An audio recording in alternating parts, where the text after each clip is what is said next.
Today on The Joy Sutton Show, how this woman is changing lives using the power of forgiveness. Welcome to The Joy Sutton Show. Are you holding on to a grudge in your life, finding it hard to forgive a family member or your ex? Today's show is all about the power of forgiveness. Here's the story of my first guest. Eileen Barker started her forgiveness journey as a lawyer and mediator, helping people to resolve conflicts. And while she was always able to help most people reach a happy medium, she soon realized the thing many people still struggled with was true forgiveness. Then life put her to the test. A cancer diagnosis forced her to look at her own life and to begin her own path to forgiveness. She's now come out on the other side and is helping other people realize the true power of forgiveness to heal your life. And Eileen, you've learned a lot about forgiveness over the years, from helping others to your own journey. And I think as we get into this segment, one of the first things I wanted to know is, what does it truly mean to forgive? What is forgiveness? We hear it all the time, you need to forgive, but we don't really know what that means. It's a great question, and it is important to really understand what it is and what it's not. What forgiveness is, essentially, is coming into acceptance of what's happened to you. A great definition that I love is forgiveness is letting go of the hope of ever having a better past. So things have happened, maybe things that were really difficult that you didn't like, but they're done, and there's nothing you can do to change it. So forgiveness on one level is to come, not just accepting it mentally, but really be at peace with it. That's what forgiveness is. So it's more about you, really, than the other person. It is about you. You don't forgive for the other person, you forgive for yourself. And that's something really important to stress, that forgiveness doesn't mean you're condoning what the other person did, or that you're saying that was okay with me. You're not denying what happened or how it hurt you. You're just saying, I don't want to continue carrying this pain, because it hurts me to do that. Well, you know, one of the things that I wondered is, many of us hide our feelings. Yes. We don't even know that we need to forgive. So what are the signs that you tell people that maybe I need forgiveness, that I maybe am holding on to something that's causing me pain that I've buried so deep I don't even know it's hurting me? Right. One of the ways you can tell if you need forgiveness is if you are still, if you are aware that you're carrying anger or resentment or pain over a situation that happened long ago, and that's one clue. If you think about the person and you get tight in your gut, or you just don't want to see them, you want to avoid them because it would be so unpleasant, or when you do see them, it makes you uncomfortable. Causes a reaction? Yes.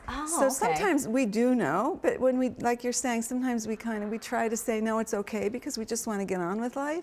But if you have that avoidance feeling, or you can see that inside you're still uncomfortable with them, that is a sign that you might need to forgive. That you may need to forgive. And I just wanted to add real quickly that I would never tell somebody they need to forgive.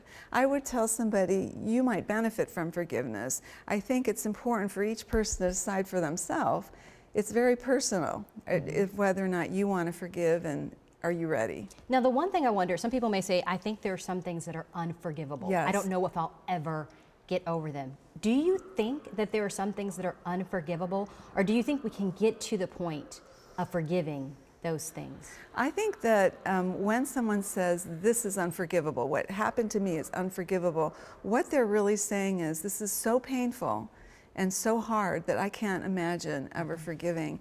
And but the short answer to your question is no, nothing is truly unforgivable. And we know that because in any situation you can think of, others have forgiven, and even Holocaust survivors have forgiven. Nelson Mandela, after being in prison for 27 years, forgave. Parents have had their children murdered, who have forgiven. Not to say anyone should, but that it's possible. It's possible. And so you can't really say something's unforgivable, but what you can say is, are you motivated to forgive? Do you see what it's costing you to not forgive? And for most people, it comes down to that they really don't know how. And that's what you're going to show us, because I think that's really powerful. When we come back, we're going to be talking about how to start the process of forgiveness. And you're going to help us get started on this journey. And we'll be right back. We're back with Eileen Barker, a forgiveness expert and coach, talking about the steps to forgiveness. And you know, we were talking before the break just the importance of forgiveness and what that means, but how do you think it can really heal your own life? Because you say it's about you, but how can it transform your life once you get to the point of saying, I can forgive? Yes, well, the starting place to answer that question is to realize how much it costs you when you don't forgive. When you are carrying anger or resentment towards somebody, it's very, very taxing, and there's lots of research that shows this, that it hurts your health, it hurts your mental health, physical health, your emotional well-being. And so what we don't realize usually is how much has been lost from this type of thing, whether it's a conflict or just some big challenge in life.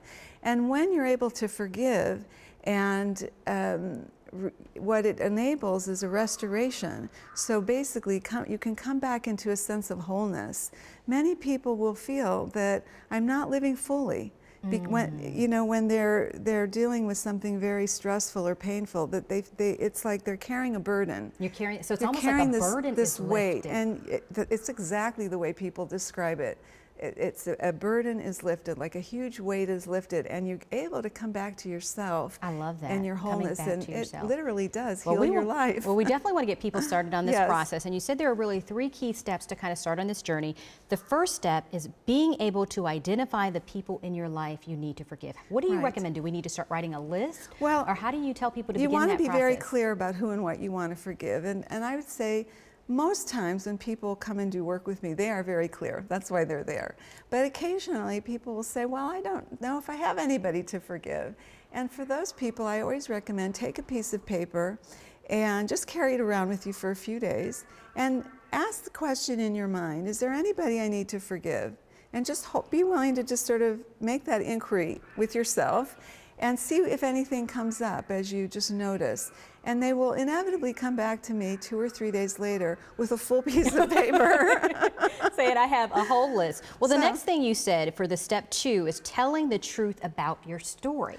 What does that mean? Yes. We've created our list, but what do you mean telling the truth about our story? Telling your story is really essential. Getting clear on what is your story. If I ask you, what is it that happened? It's what you would tell me. That's your story. Or if you, you tell it to yourself and you tell it to others.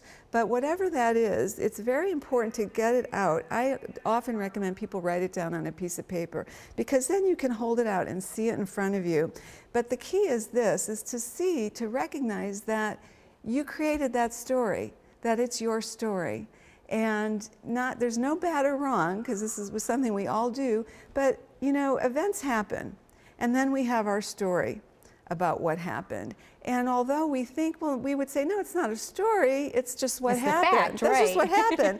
But think about times, we all know this is true, that 2 people can watch the same thing and get totally different takeaways. Maybe you went to a party with a friend, and the next day you said, did you see so-and-so? Wasn't, he being obnoxious? And your friend says, well, no, it didn't bother me. So you have to, you said you have to tell your story. Tell your story. Lastly, you're saying you have to change your story. First of all, recognize that it is a story. And I'm highlighting it because it's one of the most challenging things for people, is to step back and get past, oh no, that's just what happened, to seeing like, oh yeah, I did create that story. Because every time you tell a story, you are selecting certain things to focus on and omitting other things, and recognizing it could have been a different story, but that's the one you pick. So that's critical, and like I say, not easy for sometimes. And once you change that story, which you said is the 3rd step. Once you can do that, then you have the ability to start looking at how that story has been causing your suffering, and you can start changing the story, which is ultimately what you want to do in forgiveness. Because it's not the events that cause us to suffer for years and years and years. It's the story we tell about the events that causes us to suffer for years and years and years. Like that we thought we were unworthy, that this happened to us because of this, and things like that. When we change that story, we begin that healing process. You have so much great advice. Thank you. And you actually have a book and a workbook and CDs, forgiveness, and telling people how to do this. You have teleseminars, free teleseminars, an annual women's retreat, and so many other other resources out there. And we want people to know that they can find out more just by visiting your website. And it's thepathofforgiveness.com. You can start today changing and healing your life with the power of forgiveness. And we'll be right back.